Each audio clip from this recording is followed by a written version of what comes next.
5만 년 전 네안데르탈인이 조개 껍데기에 붉은 파우더를 담아 얼굴에 발랐습니다. 고대 이집트에서는 납 성분이 든 가루를 피부에 덧바르다가 중독으로 죽는 사람들이 속출했어요. 중세 유럽의 귀족들은 하얀 피부를 위해 독성 물질을 바르면서 서서히 몸을 망가뜨렸고, 심지어 영국 여왕 엘리자베스 1세도 납 중독으로 얼굴이 썩어 들어갔다는 기록이 있습니다. 인간은 아름다워지기 위해 목숨까지 걸었던 거예요.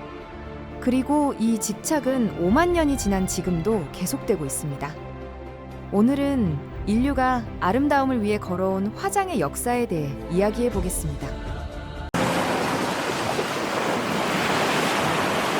2010년 스페인에서 고대 유적을 발굴하던 연구진이 흥미로운 물건을 발견했어요. 겉보기에는 평범한 조개 껍데기였는데 안쪽에 노란색 색소와 붉은색 파우더가 남아 있었습니다. 분석 결과 이건 네안데르탈인이 사용한 화장 재료로 추정됐어요. 무려 5만 년 전부터 인류가 화장을 시작했을 가능성이 제기된 겁니다.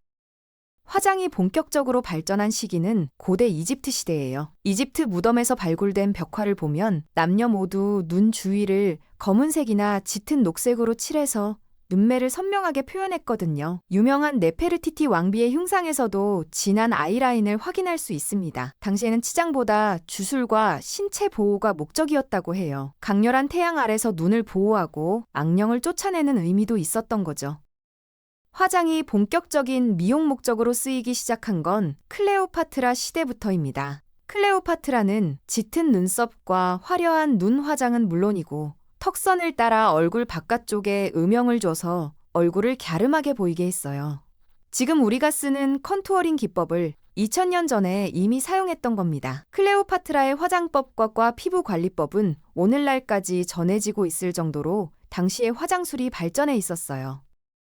고대 그리스에서는 하얀 피부가 상류층과 부의 상징이었습니다.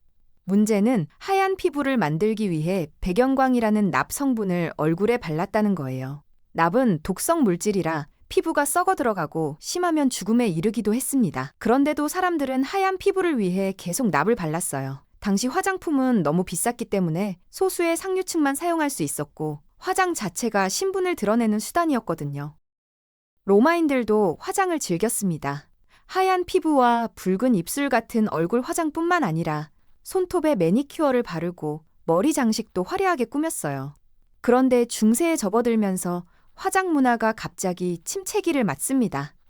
당시 사회를 지배했던 기독교의 금욕주의 영향이었어요. 몸을 꾸미는 행위 자체가 죄악시됐던 겁니다.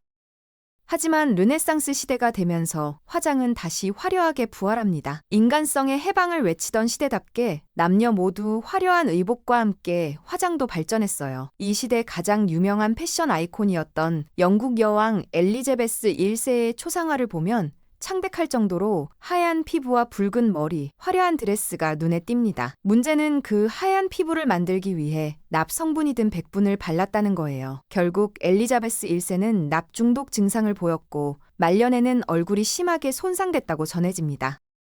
근대로 넘어오면서 화장 문화는 큰 변화를 맞게 됩니다. 산업혁명으로 화학산업이 발전하면서 화장품의 재료와 제조 기술이 크게 발전한 거예요. 이 시기에 아이라이너와 인조, 속눈썹, 마스카라 같은 새로운 화장품과 화장 도구가 등장했습니다. 특히 20세기에는 화장 문화의 대중화 시대가 열렸어요. 이전에는 상류층 중심으로 화장품이 보급됐지만 이제는 많은 사람들이 신분과 소득에 관계없이 화장품을 사용하게 된 겁니다.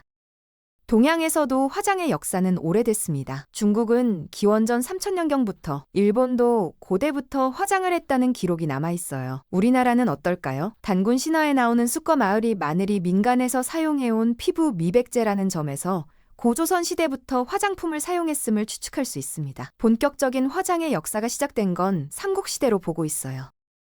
고구려 벽화를 보면 여성들이 볼에 동그랗게 연지를 바르고 눈가를 붉은색으로 표현한 모습을 확인할 수 있습니다. 신라에서는 화려한 색조 화장이 인기였고 심지어 남성인 화랑들도 화장을 하고 장신구로 치장했다고 해요. 고려시대에는 처음으로 신분에 따라 화장법이 나뉘었는데 기생들은 하얀 분의 뚜렷한 눈썹과 붉은 입술로 진한 화장을 했고 신분이 높은 부인들은 옅은 화장인 담장을 즐겼습니다.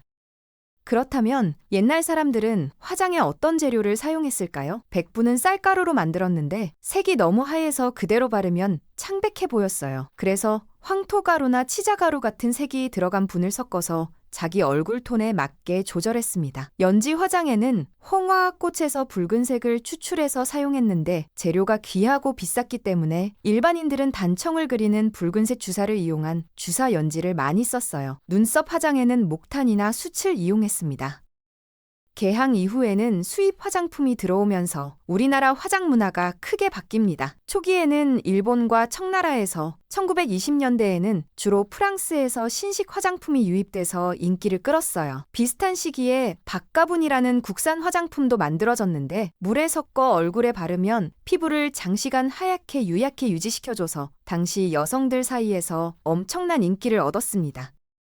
한국전쟁 이후에는 서양 미인을 기준으로 뚜렷한 쌍꺼풀과 오뚝한 콧날, 도톰한 입술 화장이 유행했어요. 1960년대 말에는 북을 치면서 크림을 파는 동동구리모 장수들이 나타났고 1970년대에는 방문 화장품 판매가 엄청난 인기를 끌었습니다. 컬러 텔레비전이 등장한 1980년대에는 여배우와 가수들이 활조 화장 열풍을 이끌었고 이건 1990년대 후반까지 계속됐어요. 그 이후로는 자연스러운 화장법이 주류를 이루면서 화장을 하지 않은 것 같은 화장법이 지금까지 유행하고 있습니다.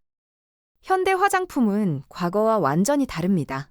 고대에는 숯, 곡식, 꽃가루 같은 것들을 오일과 비벼서 단순하게 사용했지만 현대 화장품은 수십 가지 이상의 원료를 엄격히 관리하고 규격화해서 만들어요. 기초 화장품은 피부를 청결하게 하고 수분과 유분을 공급해서 피부 건강을 유지시켜주는데 피부의 유수분 밸런스가 깨지면 얼굴 당김이나 건조함이 나타나고 피부 노화가 촉진되기 때문입니다. 최근 화장품 업계에서는 보습 기능을 강화하는 화장품이 경쟁적으로 개발되고 있어요. 글리세린, 베타인, 히알루론산 같은 성분과 올리브 오일, 해바라기 씨 오일 같은 식물 추출 성분이 사용됩니다. 특히 마유, 즉 말기름이 새로운 보습 원료로 주목받고 있는데 중국 고전 의학서인 본초 강목에도 피부를 부드럽게 해주는 효능이 있다고 기록돼 있어요.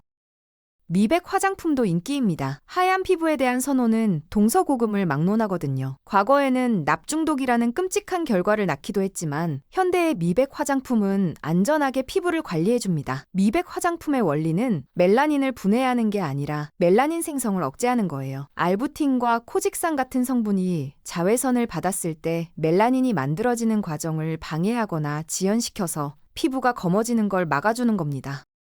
색조 화장품 중에서 가장 대표적인 건 립스틱이에요. 립스틱은 왁스와 오일, 색소의 혼합물에 불과하지만 현대 여성들이 자신만의 색깔을 표현하는데 더없이 좋은 화장품이죠. 립스틱이라는 이름이 붙은 건 20세기에 들어서입니다. 미국의 발명가 모리스 레비가 원통 속에 막대를 넣어 만든 슬라이딩 메탈 튜브 모양의 립 컬러를 선보이면서 붙은 이름이에요. 이후 금속 용기에 담긴 립스틱이 대량 생산되면서 오늘에 이르고 있습니다.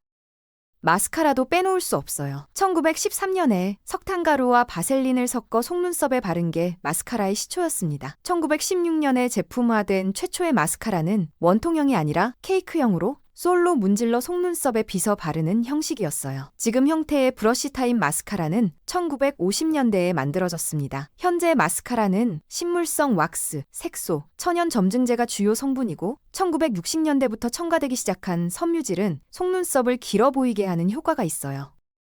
최근에는 화장이 예술의 영역까지 확장되고 있습니다. 일루전 아티스트 윤다인 씨는 얼굴에 화장을 하듯 그림을 그리는 기법으로 착시 효과를 만들어내요. 손등에 입술을 그려서 얼굴처럼 보이게 하거나 이마와 볼에 진짜 눈과 똑같은 늘 그려 넣어서 어떤 게 진짜 눈인지 구분할 수 없게 만드는 거죠. 이런 작품들은 해외 매체에서 가장 예술적인 화장으로 소개되기도 했습니다. 한국 화장품 산업은 K-뷰티라는 신조어를 탄생시킬 만큼 세계적으로 인기가 높아요. 2015년에는 사상 처음으로 화장품 생산액이 10조 원을 넘어서 세계 9위권 규모로 성장했습니다. 중국, 홍콩, 미국, 일본 등에서 인기를 얻으며 뷰티 산업이 차세대 성장 동력으로 부상하고 있어요. 특히 인성, 녹차 같은 천연 식물에서 추출한 한방 화장품이 글로벌 시장에서 주목받고 있습니다. 5만 년 전 조개 껍데기에 담긴 붉은 가루에서 시작된 화장의 역사는 이제 10조 원 규모의 산업이 됐습니다. 인간은 아름다워지기 위해 목숨을 걸었고 그 집착은 화학과 바이오, 나노 기술까지 발전시켰어요. 남성 화장 인구 증가, 노인층의 화장품 소비 증가, 10대 청소년들의 화장에 대한 관심까지 화장품 시장은 계속 성장하고 있습니다. 아름다움을 추구하는 인간의 욕망이 사라지지 않는 한 화장의 역사는 앞으로도 계속될 겁니다.